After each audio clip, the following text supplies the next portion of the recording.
పేరే సుందరం కంటి ముందే నందనం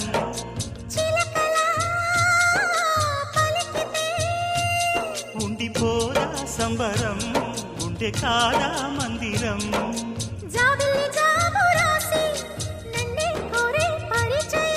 పున్నగ పూలు పూసే వన్నే చిన్నే రసమయం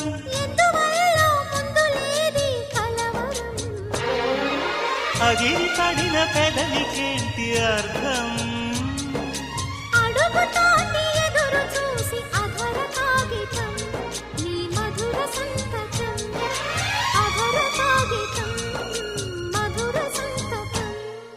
గుప్పెడు గుండెను తడితే దాని చప్పుడు పేరు సంగ